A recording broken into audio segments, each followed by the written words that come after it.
तो हेलो दोस्तों, सॉरी कल आनी थी वीडियो, लेकिन कल से मैं ढूंढ रहा था हेटर्स को, रोको के हेटर्स को, क्योंकि दिख नहीं रहे हैं। लगता है 2 या 3 हफ्ते के लिए गायब हैं।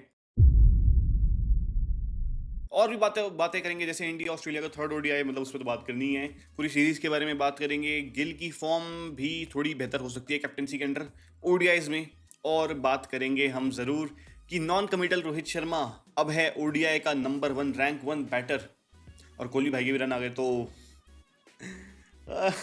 काफी लोगों को काफी दिक्कत हो रही है। कुछ लोग तो मैनेजमेंट में भी हैं, मैंने सुना है। चलो, बाकी एंड तक बने रहो और इन सब बातों पे हम बात करेंगे। अय्यर की कैच के बारे में भी बात करेंगे, और इसके बाद अय्यर साहब इंजर्ड भी हैं, ऐसा सुना है, हॉस्पिटल गए थे। तो देखते हैं कि उनका क्या होता है। बाकी बात करते हैं शुरू। तो तीसरे मैच में फाइनली भारतीय टीम ने कमबैक कर लिया, लेकिन मैं ये कहूंगा कि गेल साहब आप थोड़ी टॉस की प्रैक्टिस कर लो, क्योंकि आप लगातार 16-17 टॉस हार चुके हो। और कभी कभार ना टॉस बहुत ज़रूरी हो जाता है। ऑस्ट्रेलियन कंडीशंस में हमने देखा था कि भाई ऑस्ट्रेलियन बैटर बाद में आसानी से बैटिंग कर रहे हैं, जबकि हमारे बैटर बहुत स्ट्रगल कर रहे थे। उसका रीज़न यही था कि सेकेंड इनिंग्स में बहुत आसान हो रहा है बैटिंग करना।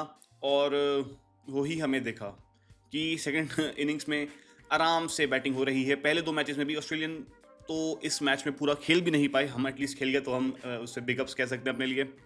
लेकिन ये कुछ बातें हैं सोचने की कि जो ऑजीज़ हैं, इनकी कंडीशंस जो हैं बड़ी वैसी हैं, और चेजिंग टीम को बहुत एडवांटेज है। तो ये कुछ बातों पे हमें ध्यान रखना पड़ेगा।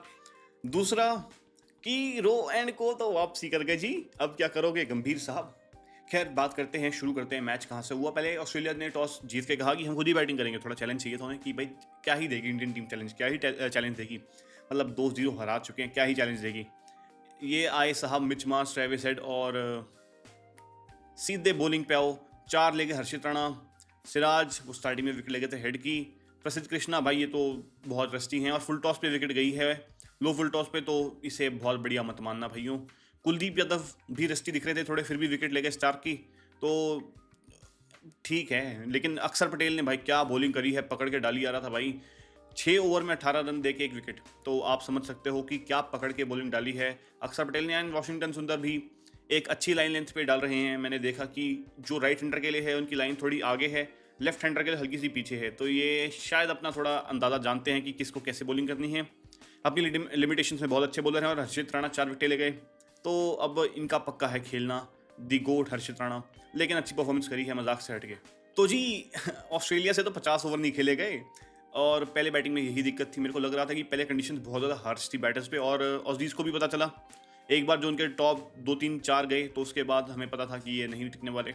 और लो स्टार्ट सबको मिले नंबर 6 तक, लेकिन ऑब्वियसली कोई कन्वर्ट कर नहीं पाया। कूपर कॉनली एंड तक टिका हुआ था, but it is what it is.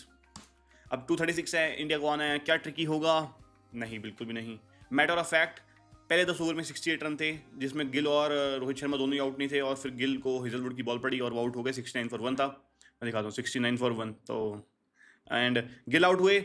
इसके बाद रोहित एंड कोहली आराम से, कोई जल्दी आई नहीं, आराम से। पहले सेल्फलेस कैप्टन था भाई हमारा, जो रोहित शर्मा, जो उड़ा के खेलता था, जिससे नीचे वाले बैटर्स को आराम मिलता था। लेकिन अब हिटमैन जी वापस आ गए हैं, जो कि अपना ही ओडीआई मास्टर है। तो देखना पड़ेगा कि भाई ज़्यादा सेंचुरियाँ कौन लगाया, क्योंकि रोहित शर्मा तो अब सेंचुरी लगाने के पूरे मूड में है। और हो सकता है कि वर्ल्ड कप तक रेगुलर चांस मिले तो 10 सेंचुरियाँ बढ़ जाएं ओडीआई में। देखो, मैं कुछ ज़्यादा नहीं कह रहा, लेकिन 10 सेंचुरियाँ बन सकती हैं भाई। 10 तो नहीं, आई वुड से कि 7 सेंचुरीज तो आप मान लो वर्ल्ड कप तक कि रोहित शर्मा की हो ही जाएंगी एक्स्ट्रा। यानी 40 सेंचुरीज पे खत्म कर सकते हैं, जो कि वैसे ही बहुत ग्रेट होगा। अभी भी नंबर 3 पे हैं ओवरऑल ओडीआई सेंचुरीज में। नंबर 4 पे रिकी पॉन्टिंग है, नंबर 1 पे ऑब्वियसली विराट कोहली, नंबर 2 पे सचिन, नंबर 3 पे अब रोहित शर्मा है 33 के साथ। मतलब पहले ही आ गए थे 31, जब उन्होंने कर ली थी तब वो पहले ही आ गए थे। और हो सकता है 7 और हो जाए भाई, 40 सेंचुरीज पे पहुंच सकते हैं क्या रोहित शर्मा ओडीआईज में? ये एक ज़रूर बात देखने वाली होगी। बहुत आसानी से मैच जीता, 1 साइडेड मैच था, कोई बात ही नहीं करने की। स्टार्क को नेगेट कर दिया स्टार्टिंग में। हेजलवुड भाई बॉलिंग अच्छी करता है, लेकिन उसके अलावा कोई भी खास दिखा नहीं। मैटर ऑफ फैक्ट, जो वो 5वां बॉलर नहीं खिलाते ना, उसका आज पता चल गया कि भाई क्या पिटाई होती है, जैसे वो 5वें बॉलर की जगह करानी पड़ती है बॉलिंग। अब नेथन एलिस भी पिटे, और एडम जैम्पा तो चलो अच्छा भाई, आराम से निकालिए एडम जैम्पा, क्योंकि एडम जैम्पा बड़ा शातिर आदमी है, ये विकेट ले जाता है। तो अच्छे से नेगेट कर दिया रो एंड को ने। उनको एक्सपीरियंस बहुत ज़्यादा है एडम ते जैम्पा पे, यानी ब्रेड ते जैम्पा, मतलब एडम जैम्पा पे खेलने का। और वो बहुत आराम से खेल गए, और आखिर में विराट कोहली ने अपर कट मार के मैच खत्म करा। और वो अपर कट तो काफ़ी लोग कहेंगे तमाचा था उन लोगों पे जो कह रहे नॉन कमिटल लोग हैं। लंदन वासी क्या ही कर लेगा, पर लंदन वासी अब थोड़ा शायद सुधर गया है। ऐसा लोग कह रहे हैं, मैं नहीं कह रहा। बाकी रोहित एंड कोहली बहुत बढ़िया, very good, very nice, keep it up भाइयों। बाकी नॉन कमिटेड हिटमैन साहब बन गए हैं player of the series and player of the match. Obviously 100 मारा है तो प्लेयर ऑफ द मैच बनना था, लेकिन प्लेयर ऑफ द सीरीज और हाईएस्ट रन गेटर तो अपने को एक देखो टीम वाइज एक लॉस है कि एक अग्रेसिव ओपनर जो हमारा था, जो चल रहा था, रोहित शर्मा, अब वो अपने पुराने अंदाज से खेलेंगे। इसका एक फ़ायदा होगा कि एक बहुत ज़्यादा सॉलिड बैटर अपने को मिल गया जो 100 मारेगा भाई लगातार बहुत सारे। पर टीम का जो ओवरऑल था भाई कि एक उड़ा के खेलता था, अब शायद शुभमन गिल को वो जिम्मेदारी लेनी पड़ेगी और शुभमन गिल को भी भाई वो अग्रेसिव खेलना पड़ेगा, जिससे शायद उनके पर्सनल माइलस्टोन्स पे अफेक्ट आएगा। पर देखते हैं, अपना सेल्फलेस कैप्टन तो गया लेकिन हिटमैन वापस आ गया है, तो हिटमैन का तो भैया एक और मैं आपको कमाल की चीज़ दिखाता हूँ कि वैसे ही सच है ये इमेज की थेरेपी वेरेपी क्या ज़रूरत है जब रोहित एंड कोहली हैं। रोहित एंड कोहली जब भी रन मारते हैं तो भाइयों अपने तो महीने बेहतर हो जाते हैं, क्योंकि अब कुछ महीने तक देखने को मिलेंगे नहीं। अब साउथ अफ्रीका सीरीज़ देखने को मिलेगी जो कि है नवंबर या दिसंबर में, मेरे को चेक करना पड़ेगा। लेकिन वो सीरीज़ तक तो अपना हैप्पीनेस इंडेक्स मस्त है, क्योंकि रोह को उन्हें परफॉर्म कर दिया। होपफुली T20 वाली साइड भी अपनी परफॉर्म करे बढ़िया और आसानी से जीत के आएँ, तो हम और ज़्यादा खुश हो सकेंगे, मज़ा आ जाएगा भाइयों। बाकी भाइयों डेविड वार्नर ने एक हिंट दिया है कि विराट कोहली पक्का से हो सकते हैं क्रिकेट वर्ल्ड कप 2027 में, एंड अगर होगा तो मज़ा आ जाएगा भाइयों। और उम्मीद करते हैं कि कोहली 100 पे 100 मारे, 100 पे 100 मारें, होपफुली वो 100 पे 100 मारें। ऑल्दो एक एस्ट्रोलॉजर है जिसने कहा है कि कोहली का डाउनफॉल शुरू है, लेकिन वी होप कि कोहली का डाउनफॉल ना हो एंड वो 100 पे 100 पे 100 पे 100 पे 100 मारे, एंड होपफुली 60-100 कर दें। 60-51 है फिलहाल, तो क्या 900 और विराट कोहली मार सकते हैं? देखना पड़ेगा, काश मार दे, मज़ा आ जाएगा भाइयों। मैं ये वीडियो एंड करता हूँ और T20 सीरीज़ की प्रेडिक्शन अगर मैं दूँ तो मुझे लगता है 4-1 इंडिया जीतेगी। एंड ये दो फ्रेम तो देखते जाओ एंड में, ये देखो रोहित शर्मा विराट कोहली 10 साल पहले, रोहित शर्मा विराट कोहली 10 साल बाद, बल्कि ये 10 साल से भी पुरानी है, क्योंकि ये शायद 2014 है और अब ये 2025 है, तो 11 साल पुरानी।